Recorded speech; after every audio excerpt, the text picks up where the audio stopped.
Hello, everybody. I just did this live on the wrong channel. I did it on Over Exploring the Wine Glass.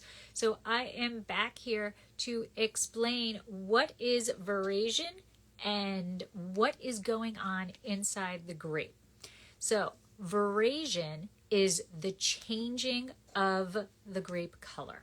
Okay, so that is what it basically is. But there's a whole bunch of stuff going on inside the grape. It's just not like the grape says, yeah, I think I'm going to change color today.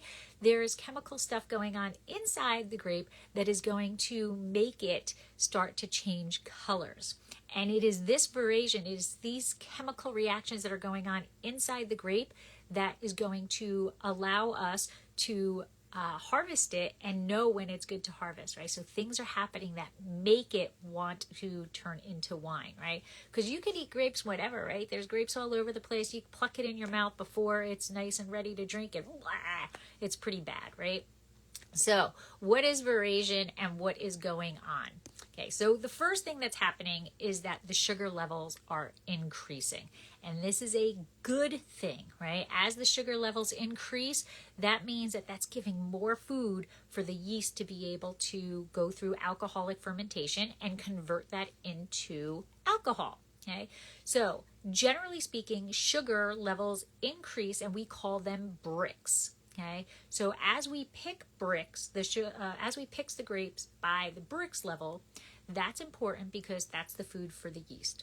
So let's say that we pick our grapes at 20 bricks. Okay, that correlates for the most part, not specific, not exactly, but for the most part, to going to be 10% alcohol. So whatever the bricks level is, you can kind of guesstimate that it would be 50% of that is going to be the alcohol level. Okay, so as veraison occurs, the sugar levels are starting to increase. Also, what you're going to notice is that the grapes start to get fatter, right? We eat too much sugar, we get fat. The grapes are making all of this sugar in there, they start to get fatter. Okay, so the grapes start to grow in size as the sugar levels increase.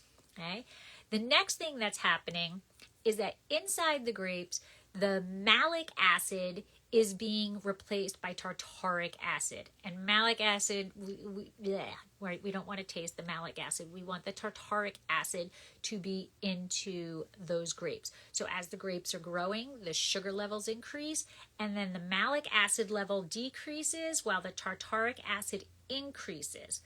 But the tricky thing is that even though those acid levels are changing, okay, that the overall acidity is decreasing.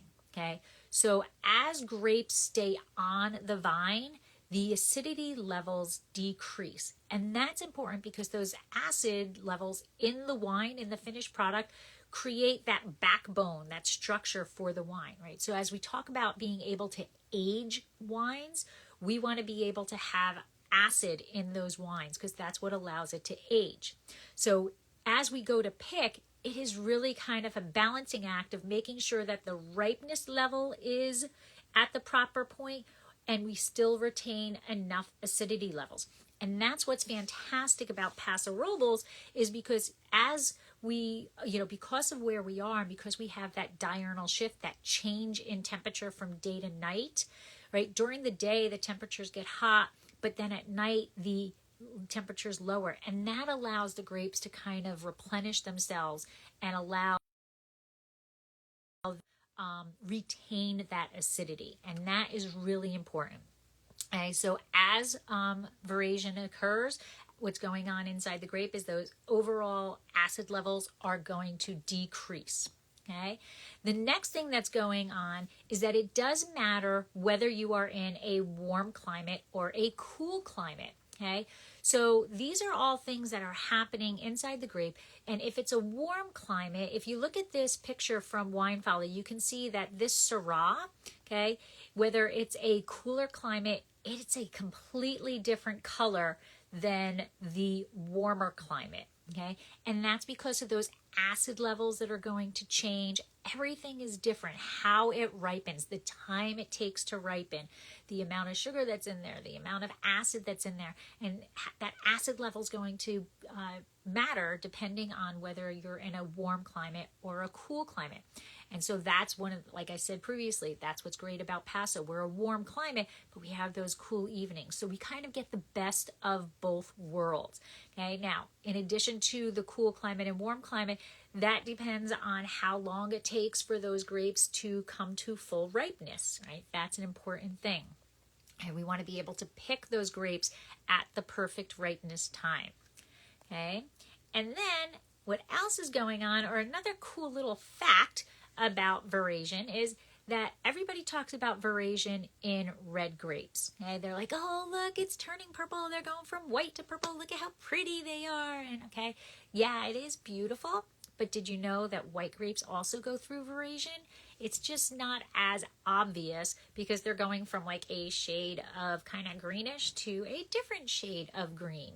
Okay, and some even turn like gray, and that's where like Pinot Grigio gets its name from, is because it turns this gray. Different grapes get speckles in them, okay? And so like each of those white grape varieties have another little tweak to it to let you know that it is going through those processes. And let's not forget that, right, they're getting fatter, okay? So that is pretty much veraison, okay? And again, just to wrap it up, veraison is the changing of the color.